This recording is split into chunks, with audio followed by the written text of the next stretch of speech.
Or are we going?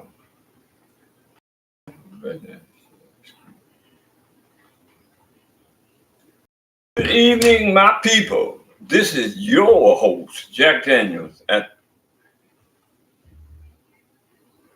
Good evening, my people. This is your host at the Boxing Trainers Channel.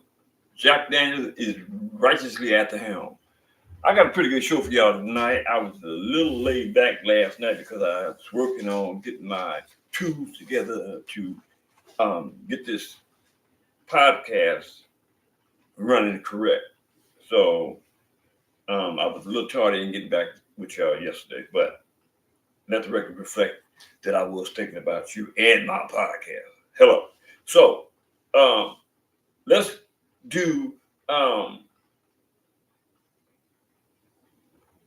about that they're having on October 28th, this Saturday, I believe it's in the Middle East.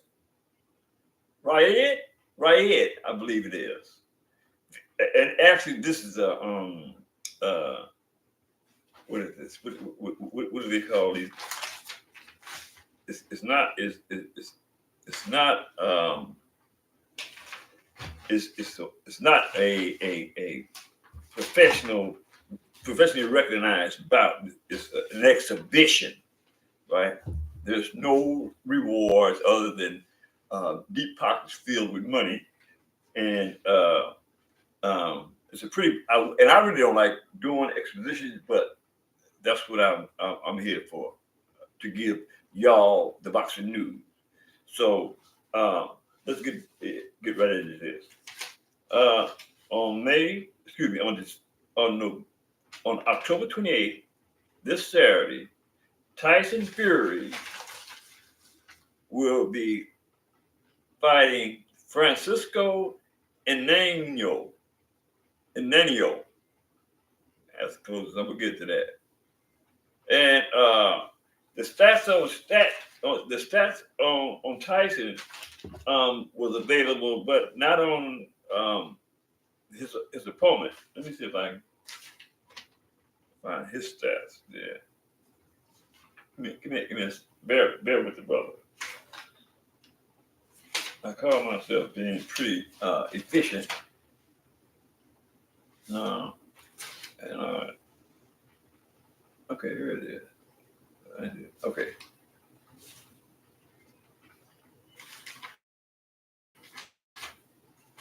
Oh, where's that Tyson Fury? There it is. There it is. Okay.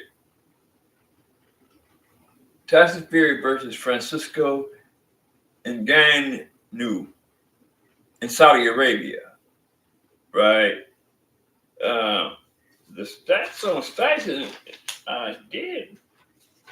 Let me go back to my show. Oh, here it is. My bad. The stats on Tyson Fury are he's 35 years of age, 5 feet 9 inches. He got an 85-inch arm reach. He's a right-hander. He got 33 wins, 24 by knockout, and he got one draw, and that was with who's that dude that he fought 3 times? Y'all know who it was. Deontay Wilders. That's who that was. And I didn't have any stats on his opponent, Francisco Nganneu. No stats because this is actually his first fight. He came out of I think with the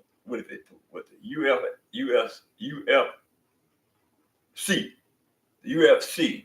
He came out of that entertainment field, right? Which is I don't really know how you describe what they do because they do all kind of stuff. It's similar to the boxing, but you know what I'm talking about, right? That cage fight. I don't participate in that. I don't care for it. So I mean, I'm not gonna make an excuse for not knowing what it is, but that's close. I'm gonna get to that for that. But I do have the undercard on that, which is actually a darn good undercard, and everybody on the card is heavyweight, so that ought to be fun. to watch, if nothing else, right? Again, that's in Saudi Arabia. So I'm quite sure if it's anything, if the payday is anything like Floyd Mayweather, if not nothing other than the main event, they will get paid. So let that be the reason for them going over there and doing their thing. But Martin Martin Bacali Martin Bacali versus Carlos Takem. Um, Bacali is age 30. He has a 6'3". He's 6'3" in height. His reach is not documented. He's a southpaw. Excuse me. He's a right-hander. Yeah, he's right-handed. He's got 19 wins, 14 by knockout, 1 loss. His opponent is Carlos Takem, age 42. Height is 6'1". Again, there's no stats on the reach. His stance is 8.3. His stance is 8.3. What the hell is that? His stance ain't 8.3. His stance is orthodox. His reach is 8.3. Wow. 8.3. He got 40 wins, 28 by knockout. He got 7 losses, 4 stops, and 1 draw. Both of these dudes is big. And Bacola is a big puncher, and he's a moving vessel. He's constantly moving forward on his opponent. Now, it would be safe to assume that with those 7 losses, he's got tapped quite a few times. But that's not to say that 40 wins doesn't kind of like equate to him being a pretty good fighter.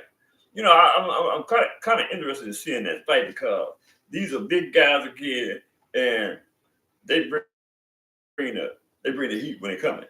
His opponent, Takem. He's big and he's pretty fast for a big man.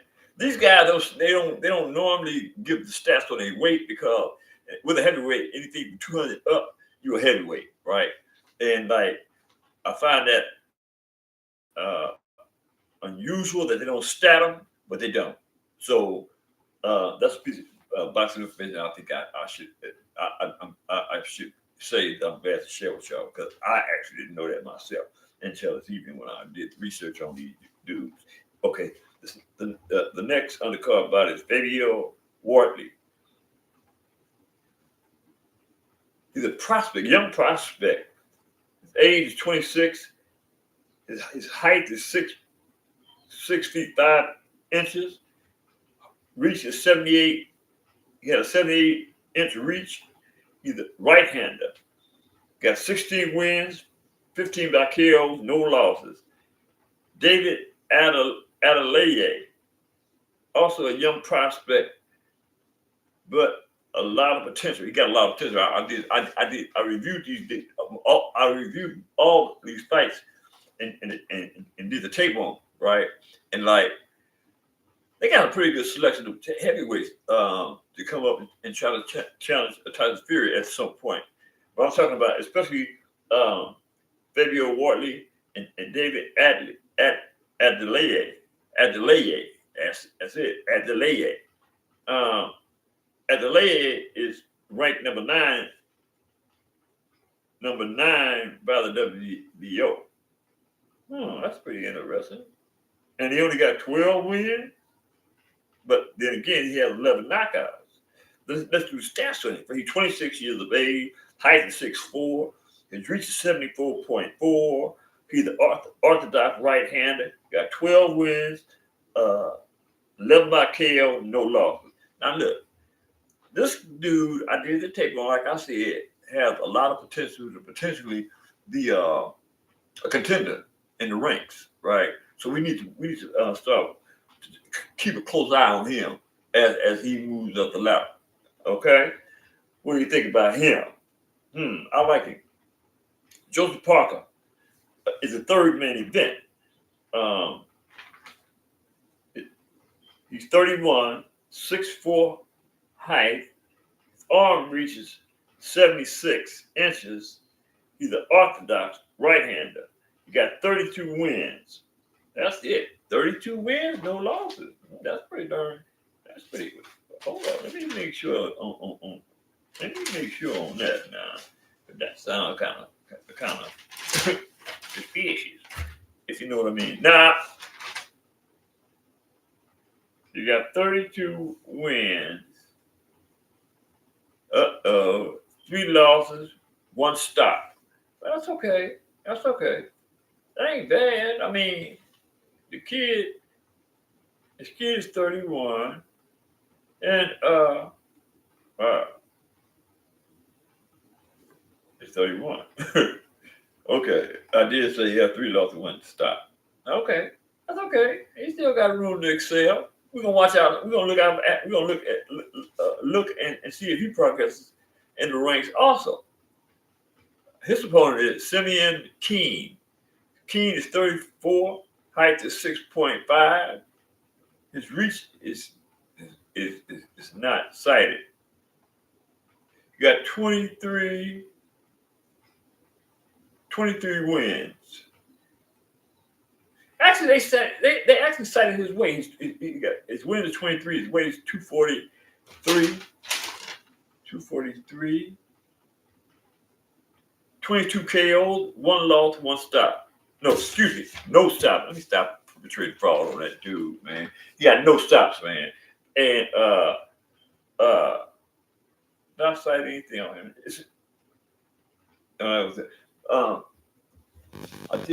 No, matter of fact, I did do it. This is actually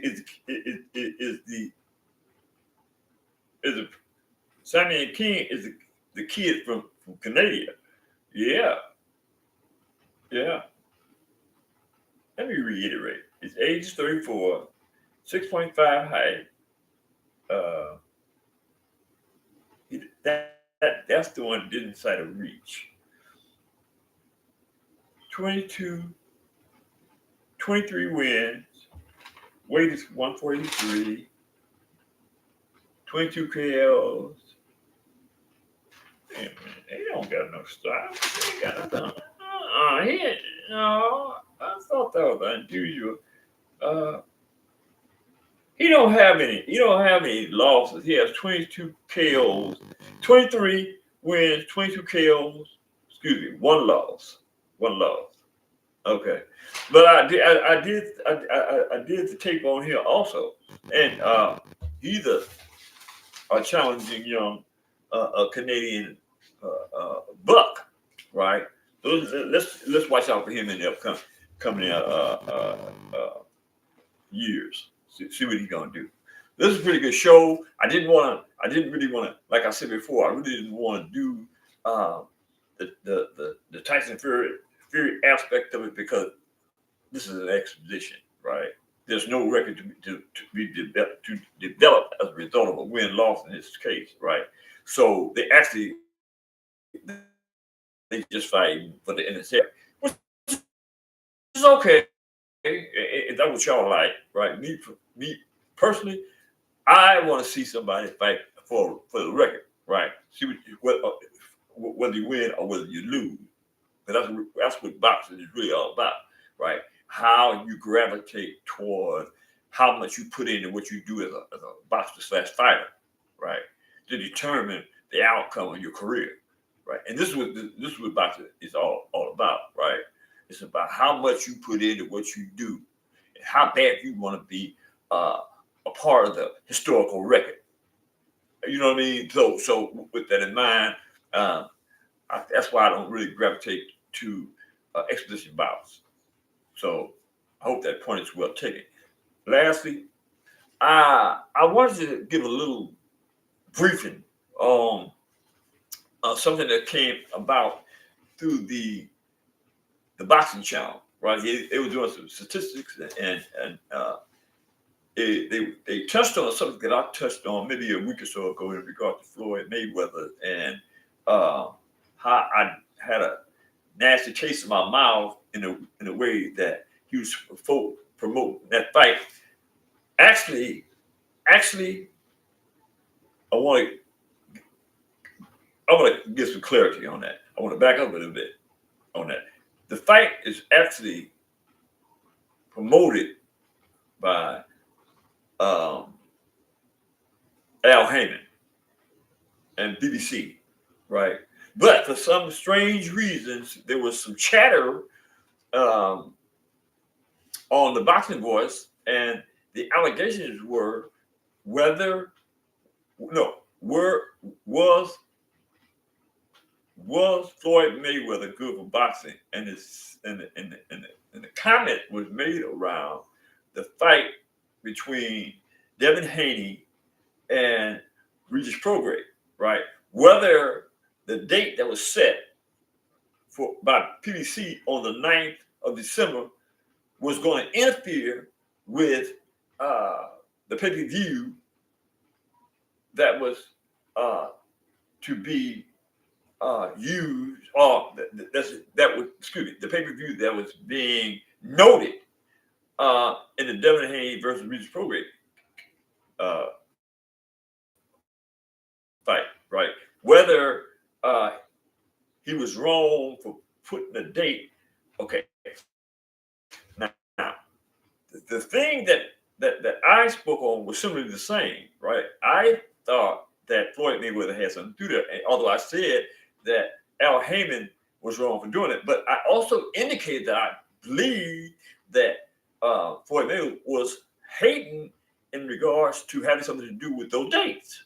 You know, I mean, again, let's go back to the transcripts mentally that I alleged a week or so ago, right? Why would a person do that? Put major fights on the same date. On the same date. Why would you do it? Well, I mean, who wins in that regard? It's a dice though, right? You don't know.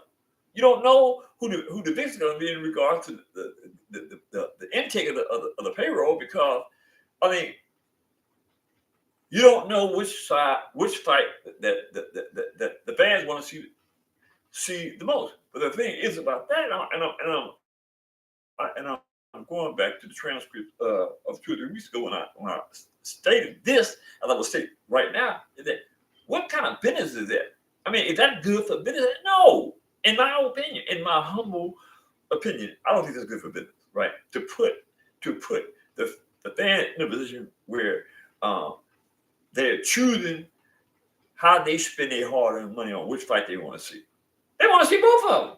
But I mean, I'm me personally, I can probably afford to pay for one of them. And I can probably afford to pay for both of them. But the point is, why would you put me in a position where I have to do that? If you're trying to get me to take sides, me personally, I've already took the side. And actually, I'm stating this again. I think that whoever it is, Floyd Mayweather, Al Heyman, PBC, I don't care, right? Should be boycotted. We should boycott it because that was wrong. That showed no respect for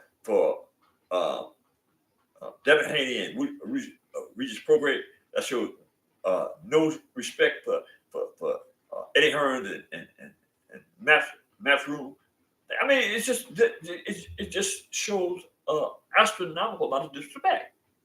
But I'm gonna leave that to y'all to make the decision on what you're gonna do. But me personally, I'm boycotting. Hello, now be mad at me and have something to say to me, Floyd Mayweather and Al Heyman, because I got something for you intellectually. Right? You're wrong. 2 words. You're wrong. Okay. Now, like I said, I was working on my on this podcast, right? That's why I went with you yesterday, because I was really itching to get back in here and do what I do, right? But I said that to say that I've been telling y'all, hit the like button. No, hit the like button, right? And don't forget to subscribe to my channel. Now, I was told the other day that I didn't have a subscription button. I mean, I've been telling y'all this since I've been on air, right? Don't forget to subscribe. Hit the button this, hit the button that. I found out a couple days ago I didn't have a button, but that's why I didn't get to the show yesterday, because I was told that, like, I want to say Sunday evening, right? So it was like, how am I going? I'm not really a wizard when it comes to the computer, but I can read my rump off, right? So with that in mind, it took me a little longer to find the necessary pieces with the internet to find out how to put a subscription button on my channel. And I did that. Salute to me. Salute to using this whole thing. We all have one. You know what I mean? So let the record reflect that you can do exactly what you want to do in life if you use your brain. If you use we all do that. Right? But sometimes, you know what I'm saying, we don't think we can. But I'm telling you, you cheat yourself. You ain't cheating me, you cheat yourself. Right? Because I was like that at one time, right? I had a third grade education. When I finished teaching myself what they call autodidactically, you feel me? I'm not going to say I had a college degree, but I was autodidactically inclined intellectually. Get your dictionary on the autodidactics, all right? And you might as well do that on occasion when you follow me, because I'm going to be pushing education too with this thing here. You feel me? So with that in mind, hit the subscription button, hit the like button, and I'll see you on the next one.